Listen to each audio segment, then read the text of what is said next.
Plaza Primero de Mayo. Es lo que debió ser el zoco de la ciudad musulmana, pero no existe documentación alguna que lo pruebe. Debe ser cierto, podríamos datar su origen probable en el siglo X, como fecha más remota. Únicamente la continuación y tradición de los cristianos tras la reconquista de intercambiar sus productos en este lugar. Se sabe de forma rotunda que el nombre del mercado le viene por el mercadillo semanal que Fernando IV el Emplazado otorga a Úbeda, privilegio fechado en Medina del Campo el 18 de noviembre de 1295. El hecho de que pueda calificarse a esta plaza como la más municipal de todas las de Úbeda viene confirmado por una serie de notables sucesos que tuvieron por marco a esta. Entre ellos cabe destacar en 1368, tras la incursión devastadora de Pedro Gil y Mohamed V, y como consecuencia de la destrucción de los archivos parroquiales y notariales, hubo de reunirse el pueblo ante el balcón de San Pablo para ir restituyendo la aclamación general de los bienes no escriturados.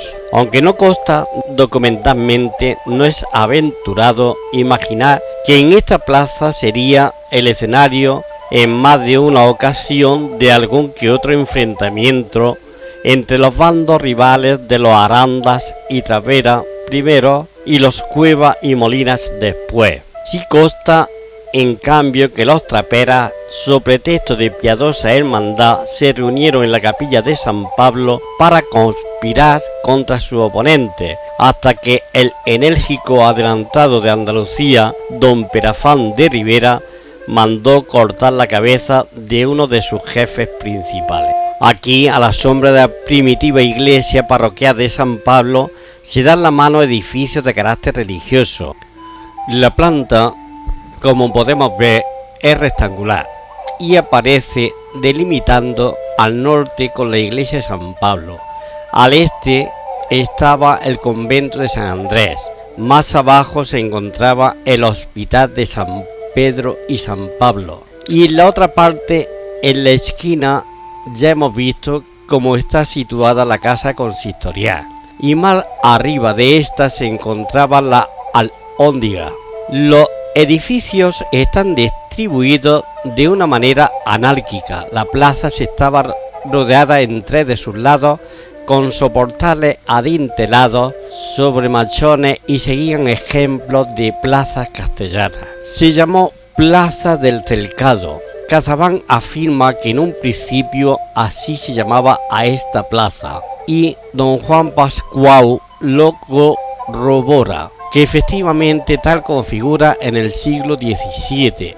Es posible que con esta denominación se relacione con los festejos taurinos, pues si en esta plaza, como sabemos, se celebraron corridas de toros, es obvio que la seguridad del espectáculo exigiese un vallado o cercado, del cual tomase nombre. De ser así, bien se pudiera situar su origen como tal a partir del siglo XV. De las 11 parroquias que contaba la ciudad, 3 de ellas ejercían tutela sobre esta plaza del mercado.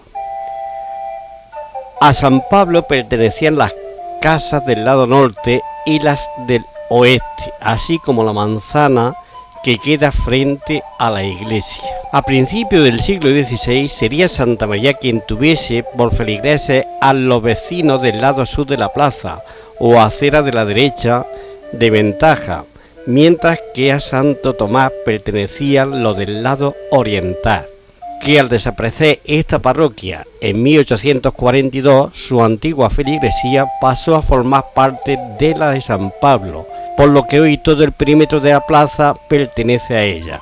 La plaza que estamos viendo aparecía en los siglos XVI y XVII completamente despejada para que en ella tuvieran lugar todos los actos públicos. En el Renacimiento, la plaza comunicaba con otra antigua llamada Plaza de Abajo, que es la que hemos visto enfrente del Ayuntamiento Viejo. Esta plaza fue una de las más importantes de la ciudad, junto con el Paseo de las Delicias, hoy Plaza de Santa María, y la Plaza de Toledo.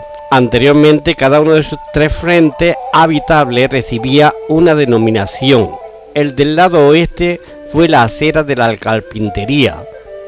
La frontal San Pablo recibía el nombre de Cordonería, y la tercera, que hace esquina en la calle del Horno Contador, se llamó acera de la Espartería.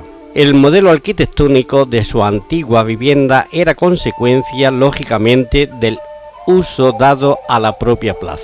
Así, por ser este centro neurálgico del comercio, en sus bajos y protegidas por los soportales, se situaban las tiendas y las pequeñas industrias artesanales, especieros, regateros, carpinteros, cordoneros, esparteros.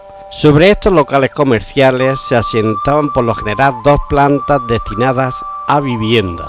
Ahora bien, como otra de las funciones de la plaza era la de ser escenario de festejos de todo tipo, el carácter peculiar de su fachada venía marcado por la existencia de grandes balconadas o galerías, que los contemporáneos denominaban terrados. La propia iglesia de San Pablo no careció de funcionalidad civil. Cuando el concejo era de tipo abierto, en sus gradas se dirimieron cuestiones importantes para la ciudad, y desde ellas se leían todos los edictos y ordenanzas. Incluso el ámbito privado se sirvió de este edificio, utilizando como miradores sendos tabladillos o balconajes emplazados a uno y otro lado de la puerta principal. Otro de los nombres que ha tenido esta plaza ha sido llamada Plaza de la Constitución y Plaza del Rey. El 24 de octubre de 1813, conmemorando la promulgación de la Constitución y al grito de ¡Viva la Pepa!, se coloca junto a las casas consistoriales la placa correspondiente. Al año siguiente, con motivo de la proclamación de Fernando VII, la placa sería llevada en unas parihuelas al pilar de la fuente de la Plaza de Toledo, para que se ahogara su memoria. Una de las reformas que más ha afectado la imagen de la plaza fue cuando se reedificaron los edificios que la circundan. En 1771 ya se había solicitado al corregidor el recibo de las viejas casas y su posterior reedificación, pero este intento fue nulo. Se intentó de nuevo en 1820, hasta que en 1833, en que vuelve su anterior denominación con motivo de la jura de Isabel II. La nueva constitución fue jurada en Úbeda en 1837. Era el centro de la vida de la ciudad. Fue plaza hasta 1848, en cuyo verano comenzaron las obras para convertirla en el actual paseo. Las piedras para su construcción fueron traídas de la Coronada. Hasta la segunda mitad del siglo XIX, la actual Plaza 1 de Mayo se constituyó como centro neurálgico de la vida municipal. Al ser jurada la Constitución de 1868, tomó el nombre de Plaza de la Constitución, por acuerdo municipal. Para ello, el pueblo siempre sabio la ha conocido y conoce por su tradicional nombre de Plaza del Mercado. Casi un siglo tardó la plaza en arreglarse. Los edificios existentes estaban bastante ajados y se acuerda por primera vez en recurrir a los criterios de regularidad urbanística para configurar el espacio de la plaza. Las obras debían ser sufragadas por los propios propietarios. En todo fue acordado en 1862. Son todas las casas uniformes que dan a la plaza. Así que el contorno de la plaza data de 1868, una reforma que afectó sobre todo a la imagen de la plaza, ya que los edificios que la circundaban y que la mayoría se encontraban en ruina y otros ya caídos y convertidos en solares, así que se acuerda uniformar todas las edificaciones con un modelo único de fachada, tal como se encuentra hoy. Vemos el modelo, que consiste en fachada de 3 pisos separados por una línea de impostas con vanos escalzados. excepto en el cuerpo central, donde tenemos arcos de medio punto. Esto sabemos que se produjo en el siglo XIX, así que se pensó también en arreglar el paseo, y se acordó levantar un terraplén con fuente en el centro, asientos corridos sobre los antepechos con imposta.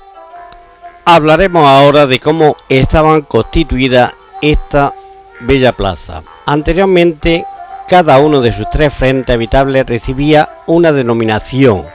El lado oeste fue la acera de la carpintería. En este lado hay que destacar el edificio del ayuntamiento. Es el único edificio que rememora, pero en versión de lujo, lo que un día lejano hubo de ser una de las plazas más pintorescas y activas de España, y que ya estamos comentando. Algo más arriba del ayuntamiento se situaba la Alhóndiga, un establecimiento de compra y venta de trigo que al mismo tiempo servía como mesón. Actualmente no lo podemos ver porque está desaparecido. Eran los Cuevas sus propietarios. Como en la vecina Baeza, acabó convirtiéndose en posada, llamado el Mesón de la Alhóndiga. Para la reconstrucción virtual que estamos viendo, este proyecto se tomó de la dicha Alhóndiga de Baeza. Sobre el emplazamiento exacto de los otros dos lados podemos conjeturar que el que correspondía al antiguo ayuntamiento bien pudiera quedar más adentro, es decir, en la misma línea que se encuentran las casas citas frente a la puerta de los carpinteros de San Pablo y la acera de la derecha de la calle de la Cárcel. La parte sur, especialmente la existencia tras de ella de un callejón cuajado de mansiones solariegas, hace pensar que esta manzana no tendría que existir desde un principio, y por consiguiente la fachada derecha de la actual calle de Ventaja miraba directamente a San Pablo. Este sería pues uno de los lados de la antigua plaza, que recibía el nombre de Cordonería. En la acera donde se encontraba el hospital de San Pedro y San Pablo, que estaba enfrente a donde está la Alhóndiga, ya existía en el siglo XV y perduró hasta finales del siglo XVIII. Después comentaremos algo sobre el hospital. En el siglo XVI se redujeron en él los demás hospitales de la ciudad, que anduvieron escasos de medios. El convento de San Andrés ocupaba el solar donde hoy se alza el Instituto de Francisco de los Cobos. No nos parece ilógica esta búsqueda de planta simétrica para la plaza, aun a pesar de conocer la tortuosidad de los trazados callejeros medievales.